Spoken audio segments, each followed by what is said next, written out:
Casting coach వివాదం మళ్ళీ కొంత తెరపైకి వచ్చింది. చిరంజీవి లేదు అనే అనలేదు, ఉంది అనేది యాక్సెప్ట్ చేశాడు. కాస్టింగ్ కౌచ్ ఇలాంటివన్నీ ఉంటాయంటారు, అవేవి అంటే మనం బలంగా ఉంటే అవేవి చేయలేవు అన్నాడు ఆయన. కాస్టింగ్ కౌచ్ అనేది కొత్తగా అవకాశాల కోసం ఇండస్ట్రీ తలుపు కొట్టిన వాళ్ళని ఆ పేరుతో వేధింపులకి గురి చేస్తున్నారు అనేది గొడవ.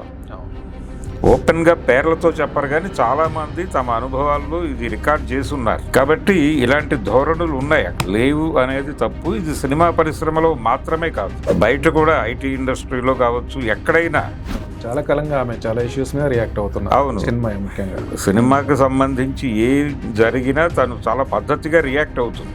ఆడపిల్లలకి సంబంధించి ఎలా ఉంటుందంటే ఇండస్ట్రీలో జమున గారి ఇన్సిడెంటే ఒక అద్భుతమైన ఉదాహరణ. ఇంక్లూడింగ్ కృష్ణవంశీ గారు చేసినటువంటి సినిమాల్లో కూడా అలాంటి సన్నివేశం కనిపిస్తుంది మనకి.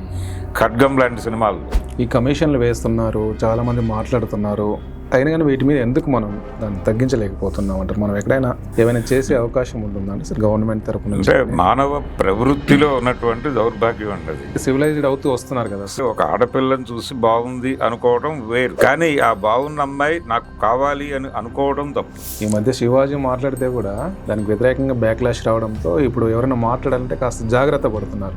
ఒక కుదుపు లేకపోతే ఒక ప్రతిఘటన చిరంజీవి దగ్గర నుంచి అలాంటి అభిప్రాయం తీసుకుని మాట్లాడిస్తే దాని వలన ఒక ప్రయోజనం ఖచ్చితంగా ఉంటుంది. చిన్మయ్య గారు ఒక విషయం చెప్పారు, మ్యూజిక్ ఫీల్డ్ లో కూడా ఇది చాలా దారుణంగా ఉంది. కొంతమంది సింగర్స్ ని రికార్డింగ్ థియేటర్లోకి వచ్చి ఇబ్బంది పెట్టిన సంగీత దర్శకులు కథ కూడా తెలుసు నాకు. ఓకే, వీళ్ళ వైపు నుంచి కొంత ఆ ఎడ్యుకేషన్ కొంచెం ఐక్యం అవ్వడం అనేది జరుగుతూ ఉండాలి.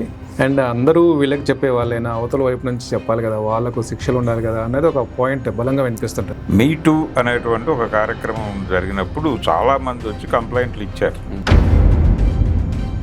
ఈ సెక్షువల్ హెరాస్మెంట్ అనే పేరు చెప్పి వేధింపులకి గురి చేస్తున్నారు పురుషుల్ని అనే అభిప్రాయాన్ని కూడా ఇంజెక్ట్ చేశారు సమాజంలో. సినిమా ఇండస్ట్రీ పెద్దలు ఎవరైతే ఉంటారో వాళ్ళు కానీ గవర్నమెంట్ కానీ వీళ్ళు ఎలాగో ట్రై చేస్తున్నారు, వాళ్ళని కూడా ఇన్వాల్వ్ చేయాలి. ఇప్పుడు ఇందాక మీరు అన్నట్టుగా సజ్జన్నార్ లాంటి వాడు